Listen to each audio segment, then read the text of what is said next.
This past March, I left my pregnant wife at home to pursue what I plan to be my paternity leave video series. There are 8 episodes, each showing a day and a night from every leg of the adventure through some of the most iconic spots in the Southwest. Each day was an adventure, and challenges from route selection to weather restrictions kept us moving through a dreamscape of unreal terrain and views. The nature of adventure is to embrace the unexpected and to be as prepared for it as possible. One unexpected turn that I wasn't prepared for hit me in the 3 months between the conclusion of this trip and the publishing of this first episode, which is the family decision to sell the Gladiator. Looking back, this trip was made even more memorable because of the trail time spent with old and new friends, and because it is likely the last big trip with Winston, my Gladiator. If this trip inspires you and you want to take Winston home for yourself, there is a link in the description for the build and for sale listing. Day 1 of this trip was a sign of things to come as I made my way south to the planned meeting spot. Rob from Revere Overland and David from Off the Grind were making their messy way out of the San Rafael swell to meet me. With trail conditions impassable along our original route, I turned to this video sponsor, Onyx Off-Road, to formulate an alternate plan on the fly. One of the key things I love about the recent Onyx Off-Road update is the decluttering. This makes finding iconic trails even more straightforward. While exploring the area of Utah that we knew would be dry, it quickly became obvious that we needed to experience both the lower and upper Barracks Trail. Using Onyx Off-Road, I created a waypoint and shared it quickly with the group. I talk a lot about Onyx Off-Road, and by this point, I'd be surprised if you haven't given it a try yet. But if you'd like to see what it is like for yourself, there is a link in the video description for a week-long free trial. While Rob and David fought the elements, Jevin fought fatigue as he made the straight shot from Southern California to the new waypoint in central Utah, leaving at 4 a.m. to meet us on time. With the group finally assembled, it was time to find camp along the iconic Barracks Trail. Welcome to episode 7 of Local Lander. With support from Falcon Tire, Peak Design, Sherpa Equipment Co., and Onyx Off-Road. Winding along and crisscrossing the Virgin River, the lower Barracks Trail is dwarfed by colossal white cliffs. But these cliffs aren't the only thing looming over the Barracks Trail. This route is in danger of closure. The keyboard warriors out there claim that we as Overland influencers need to do more to keep trails open. So this is me telling you to do some due diligence, research the nonprofits I put in the video description for yourself, and join me in being more involved in the fight for off-road access to our public lands. This is one of my favorite trails, but it is always a little bit tricky to find a spot to camp at. Camping within 100 feet of water is off limits, and the route regularly crosses private land. Keeping an eye on our maps, we find a small hideaway that will be perfect for the night. Yeah, I'll put it neutral, let you push me up. You can use the fuel.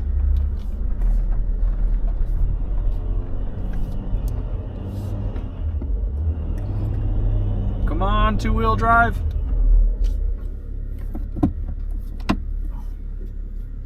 That was weird. What in the heck am I hung up on? Dirt. Weird, okay, I'm backing up. I'll take this with a little momentum. I don't know if it needs full momentum. I don't know, that was just weird.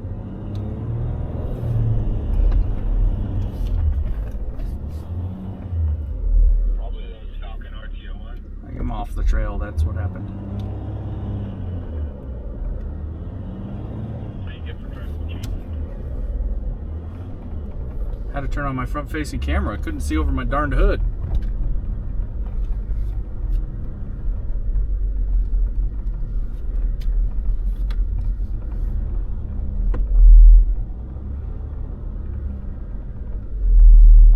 I'm down with this. This is cool.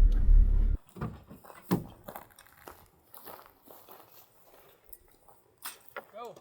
Oh no. Oh. What? Oh no, he's filming. I was just walking in front of your camera, you had no idea. Go. Oh no. Oh. What? Oh no, he's filming. I was just walking in front of your camera, you had no idea. Perfect. This wasn't unexpected. You walked in front of my camera or his camera? His camera. Oh. This was unexpected. Oh, your little tires? Yeah.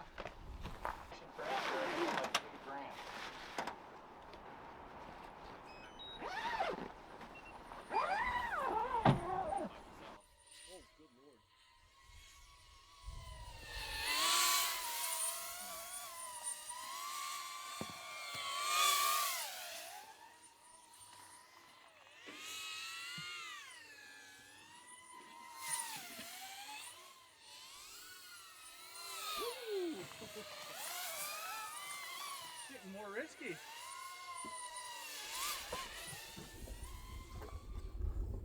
Just give a shovel out. Oh shit, I think I almost knocked my entire fender off there. This is my first real trip using Starlink. I have been hesitant to buy this for myself. However, the last few trips before this one, I was without it when I desperately needed it. Plus, having a pregnant wife in her third trimester at home, I needed quicker access to communication than my Garmin. I'm sure you could tell that I'm still figuring out how I want the cable routed and the dish set up, but I promise by the end of this trip and this little series, I have a system that makes me look like I've been doing this for years.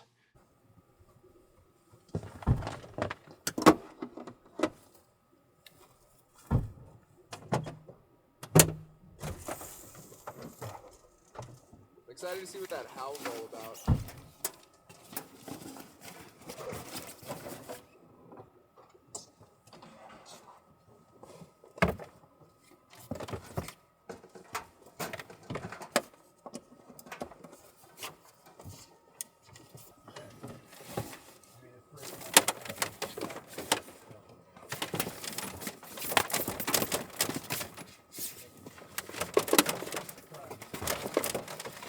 Guy.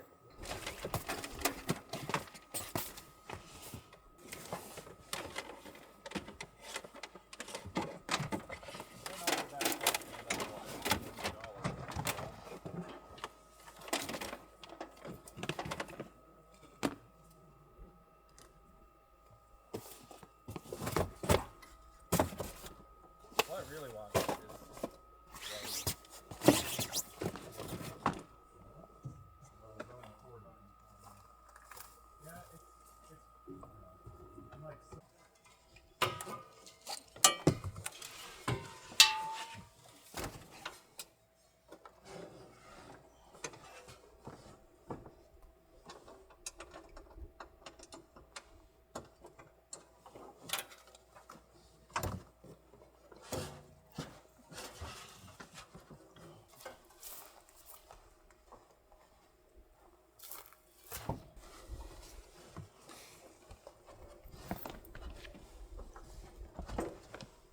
A big part of this trip is to meet up with the team behind the Howl. I have talked about this for a while now, and it seems to be the new point of conversation around Overland tax and gear most of us probably don't need. There is plenty to discuss about this thing, and we'll talk more about it in the future, but the short story is, I love it. But there's no way that I could afford this for myself, so I don't blame you for throwing shade at me since I had this one donated to the channel from the guys at Howl.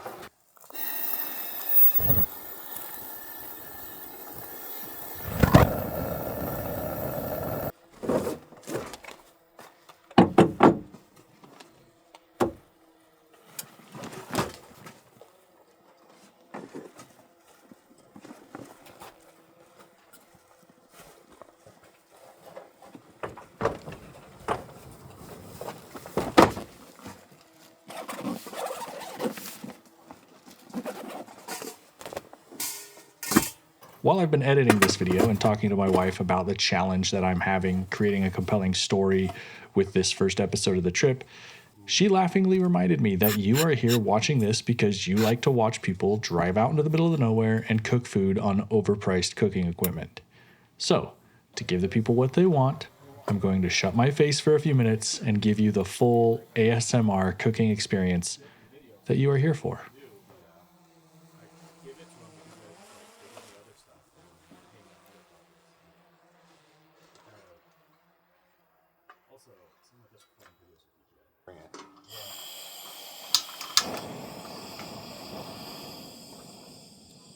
Yeah.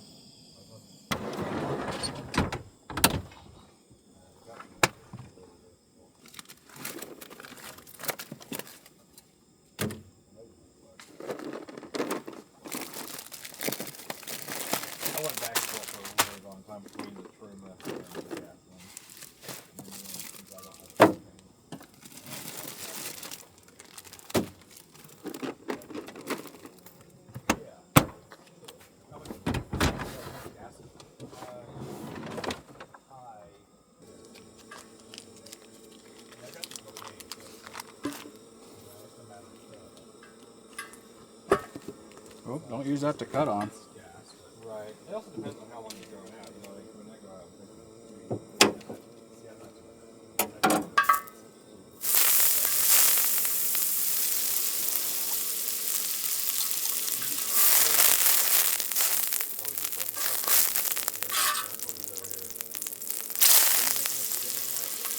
I'm making me.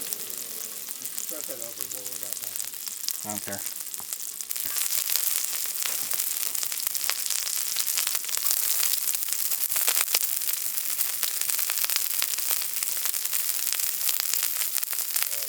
Okay, that's probably going.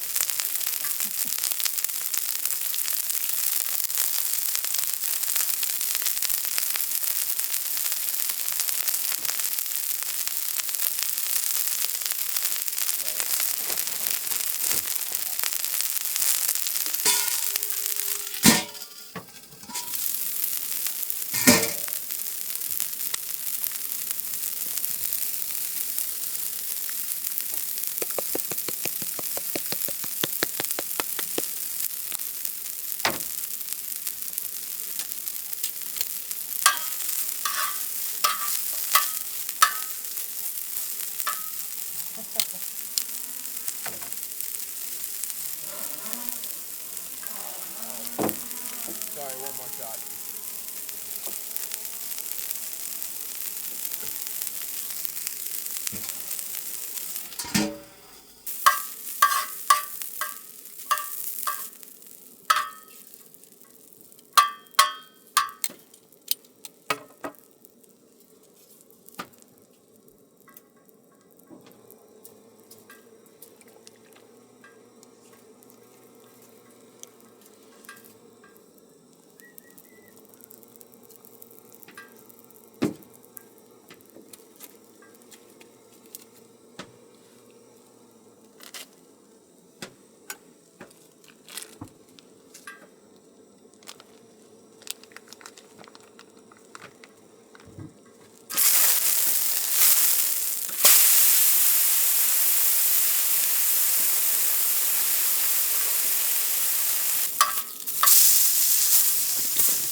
Since I added the new single decked drawer to the truck, I have adjusted the way that I cook and I have gone back to the Tembo Tusk Scottle.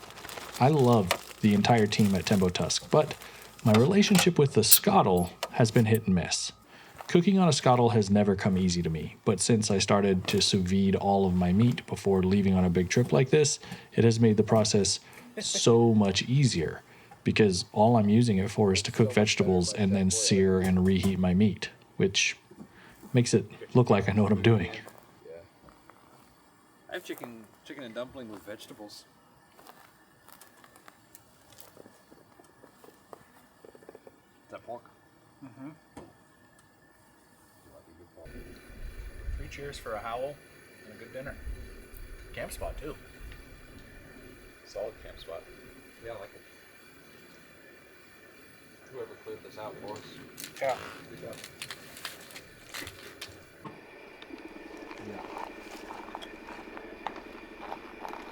Oh, Jeff's up. But I feel like they could partner with I should. a GoPro or someone.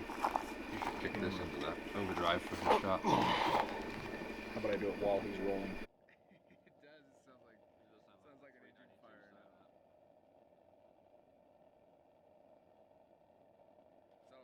As we all gather around the howl before calling it a night and start talking about the trail ahead, Rob is the only one to have done it before.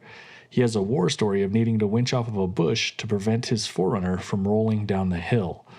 While he's telling us this, he also tells us, for the first time, that he has only ever driven down the big sandy hill, and he has some concerns about driving up it. I am happy to admit when I am lacking a skill set, and to anybody who has watched my trip attempting to drive on the beaches in Hawaii, it is very obvious that I am not the best sand driver. So it's safe to say that I am going to bed hiding my nerves about the sand climb tomorrow. And spoiler alert, I'm right to be nervous. But that's for next week.